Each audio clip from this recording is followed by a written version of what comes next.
It's been known for a while now that Disney is slowly but surely borrowing from Star Wars legends as much as possible. There are some original ideas, however, when it comes to even recycled ideas, you can kind of see them from afar. The Crimson Dawn, for example, Kira, this is a George Lucas plan for sure, because his plans for the sequel trilogy were essentially what we are seeing from the TV shows, not so much from the sequel trilogy movies that we saw by Disney and Lucasfilm. And this got me to thinking, what were George Lucas's original plans for Luke Skywalker? It's been, of course, no secret that one of the most bungled ideas in the sequel trilogy was the handling of Luke Skywalker, a famed Jedi Knight that seemed to have fallen by the wayside. He was treated as a hermit, basically, and his only movie who kind of paid him somewhat of an attention was The Last Jedi, and even that movie is mostly controversial due to its handling of Luke Skywalker's story. Naturally, a lot of fans suspect that George Lucas would have handled things differently when it came to Luke Skywalker and a lot of other things too, so I wanted to make this video to kind of come into terms what the George Lucas sequels might have been about. In fact, you might be surprised to learn that a lot of what we're seeing from the TV shows would have been seen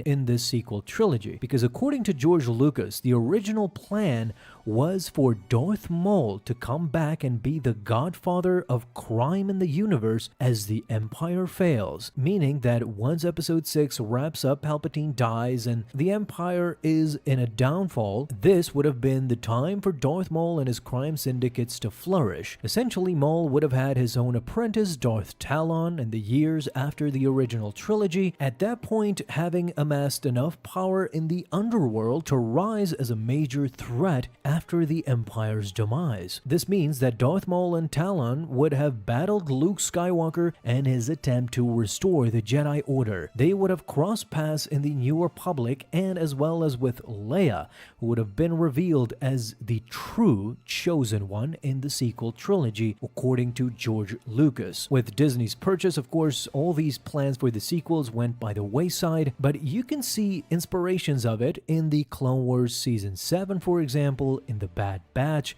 The crime syndicates are all over the place, even in the comics and in Solo: A Star Wars Story. It wasn't Darth Talon who was the apprentice of Darth Maul during the Imperial era, but in fact it was Kira who was secretly working for Darth Maul, so she essentially replaced the role of that apprentice. The comics showcase now Crimson Dawn being a fierce opponent of Palpatine's Empire. Then we have the Shadow of the Empire material that would have definitely been shown in George Lucas's sequel plans. I mean, it was all over the place and they had a lot of material to work with. It's kind of a mystery even to this day as to why Disney chose to scrap everything and start afresh, anew. I understand that there were some wonky ideas in there, such as the Yuuzhan Vong, for example, might have been hard to sell. In the comics, it might be a good idea in the novels, but not maybe in live action. That might have scared them. Also, characters like Starkiller were definitely too OP,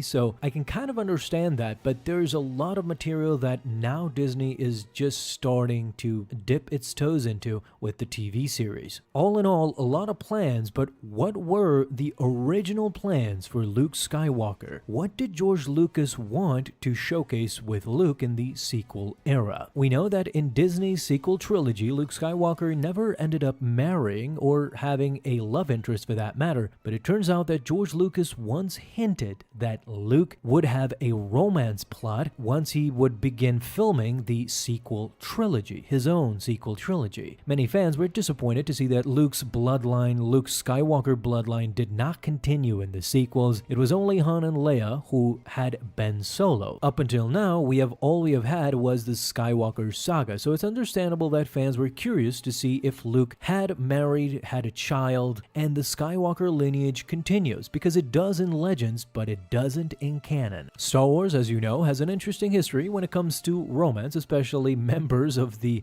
Skywalker family. In fact, the original trilogy, if you guys remember, before it was revealed that Luke and Leia were related, Luke, Leia, and Han had some sort of a love triangle between them. This perhaps worked out for the best because wives of Skywalkers do not have such a great ending as we see with Padme. However, we have an interview by George Lucas in 1988 where he clearly hints that Luke Skywalker would have some kind of a romance in the sequel trilogy written by him. In The Secret History of Star Wars by Michael Kaminsky, there lies an excerpt from the interview The Starlog, issue number 127. In that, George Lucas was asked a lot of potential details of his sequel trilogy. When asked, why didn't you give Luke a girl, Luke responded by saying, you haven't seen the last 3 yet. While his answer was kept intentionally vague, I mean, it does suggest that George at one point did plan to give Luke in the sequel trilogy, in the quote-unquote last 3, some sort of a romance and eventually some sort of a lineage, children.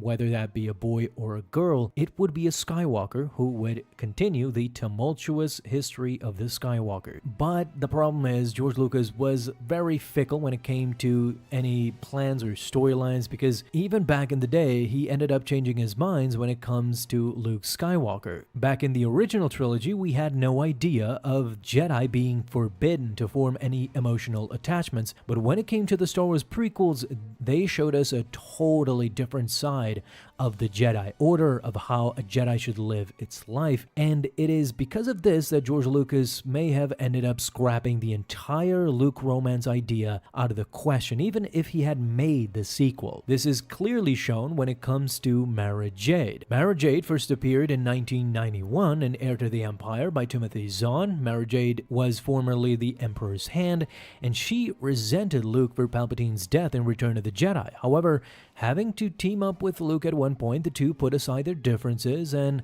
she eventually became the student of Luke Skywalker. They fell in love, they got married, and had a son named Ben Skywalker. This is where Ben Solo's name kind of originates. It's inspired by Ben Skywalker, Luke's son. But it's important to understand that George Lucas eventually decided against Luke Skywalker getting married after Return of the Jedi. There's even a skit in Robot Chicken where he is angry that one of the employees mentions Mara Jade and that she was married to Luke, so it's kind of tongue-in-cheek, but eventually we see that George might have had kind of the same ideas when it came to Luke Skywalker. Maybe not being a lonely hermit, not wanting to talk to anybody, but definitely not married and having children. So what do you guys think?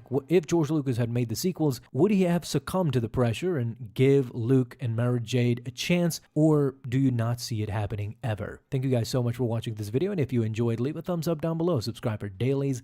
Now you have an awesome day, Star Wars fans. I'll see you in the next video, and may the Force be with you.